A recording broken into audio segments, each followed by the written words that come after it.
Vamos passar para o quarto tema para a gente conseguir correr com o cronograma, que é a questão do México.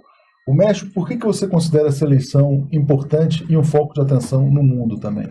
Bom, o México é um país particularmente importante no cenário latino-americano, né, pelo tamanho da sua economia, pela sua população e pelas relações muito estreitas que o México tem com os Estados Unidos, né. Haverá eleições presidenciais no México, né, e não é uma novidade absoluta, já aconteceu coisas parecidas antes, mas o fato que se destaca é o de que o grande favorito até agora é um candidato de esquerda. O Andrés Manuel López Obrador, né, é um político de uma esquerda moderada, uma centro-esquerda, seria mais parecido com o Lula do que com o Chávez, por exemplo. Um Lula mexicano. Mas um pouco um Lula mexicano. Dos Estados Unidos, olha o perigo. Com todas as diferenças possíveis, mas a gente pode fazer, digamos, essa analogia, né? Ele está se beneficiando muito do desgaste do atual governo mexicano, né? Durante muito tempo, o México foi apresentado no Brasil pela mídia hegemônica como um modelo. Por que o Brasil não faz igual ao México? O México está numa crise terrível, desemprego, índices absurdos de violência, né? No ano passado foram mais de 100 jornalistas mortos no México. O tráfico invadindo a política também. O tráfico se misturando com a política, corrupção na polícia, nas Forças Armadas, sem falar nos meios, né, políticos, parlamentares, e o Obrador ele surge como uma alternativa, né, que está ganhando muita força, né. Ele já participou de 2 eleições anteriores, numa delas ele certamente foi vencedor, mas houve um caso escandaloso de fraude em 2016, né, e agora ele parte para esse novo desafio.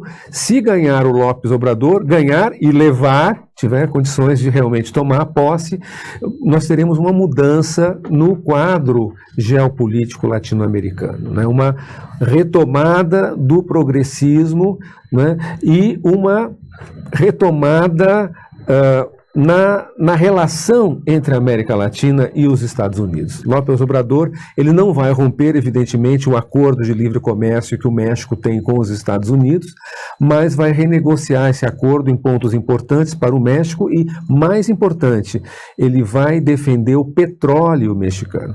Petróleo mexicano que está sendo entregue de bandeja para os Estados Unidos pelo atual governo mexicano, governo de direita, revigorar a Pemex, que é o equivalente à Petrobras nos Estados Unidos, e reafirmar a soberania do México vis-à-vis, né, na relação com os Estados Unidos. Olha que bom sinal de esperança, Léo. Quem sabe os ventos não começam a soprar de cima para baixo. Agora, uma coisa interessante. Você falou sobre o acordo de livre comércio entre o México e os Estados Unidos, e o Brasil está cada vez mais tentando aderir a um acordo de livre comércio na situação em que as indústrias de fora vão ter livre entrada no Brasil.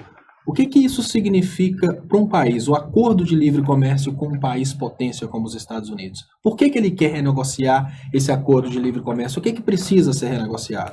Olha, o que aconteceu com o México deve servir de alerta a países como o Brasil, né, países que alcançaram um nível razoável de industrialização em fases anteriores da sua história. O México, assim como o Brasil, é um dos países da América Latina que mais avançou no processo de industrialização, né? O NAFTA, que passou a vigorar em 1994, significou a destruição da maior parte da indústria mexicana e também da agricultura mexicana. O principal produto mexicano agrícola, que é o milho, praticamente desapareceu pela concorrência com o milho dos Estados Unidos, que entra muito mais barato pelo peso avassalador do agronegócio americano. Então, o México se viu reduzido quase a uma condição de colônia dos Estados Unidos, né? Isso é um bom alerta, né, para o Brasil nesse momento em que se discute acordo de livre comércio com a União Europeia, né? Junto com a União Europeia já vem os Estados Unidos, porque são vários acordos ali encadeados, né? Então, a perda de autonomia econômica, né, de um país periférico, mesmo um periférico grande, com um certo nível de desenvolvimento, como o Brasil nesse cenário, o risco é altíssimo. Bom, eu vou passar, deixa eu passar. Deixa eu estender esse assunto um pouco. Eu falo por quê. Eu falo por quê. Esse assunto do livre comércio, porque a juventude nossa hoje, ela está implorando o livre comércio no Brasil.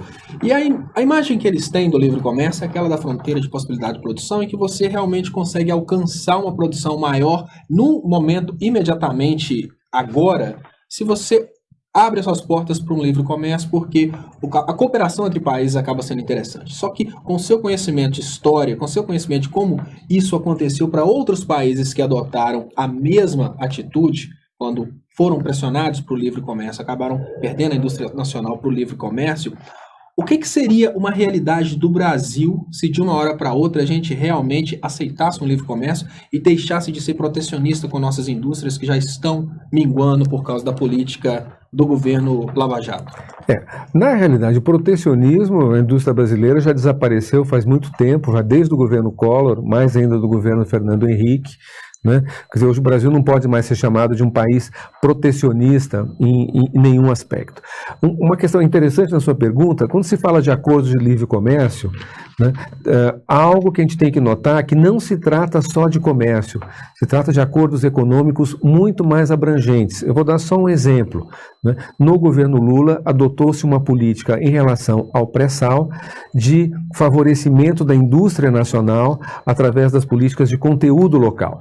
Ou seja, que a infraestrutura necessária para a exploração do petróleo do pré-sal, né, ficasse nas mãos o máximo possível de empreendedores brasileiros, nacionais. Nacionais, considerando que uma empresa estrangeira que se instale no país passa a ser considerada para efeitos jurídicos também uma empresa nacional.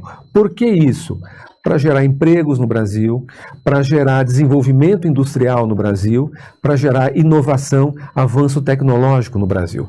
Um acordo como esse, né, do Mercosul ou Brasil com a União Europeia inviabiliza políticas de conteúdo local, né, inviabiliza políticas de compras para favorecer o produtor interno, compras governamentais.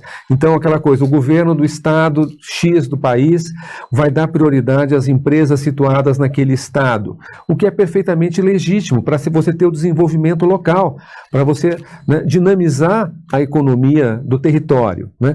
Tudo isso passa a ser proibido por esse tipo de acordos. E esses países, a Europa, ela chega aqui, né, já com países desenvolvidos, com forte apoio financeiro, né, nos seus próprios países, já com todo um acúmulo tecnológico, com escala de produção, com cadeias montadas, né, com tecnologia desenvolvida, e evidentemente eles chegam aqui para arrasar, para tirar da frente qualquer tipo de concorrente.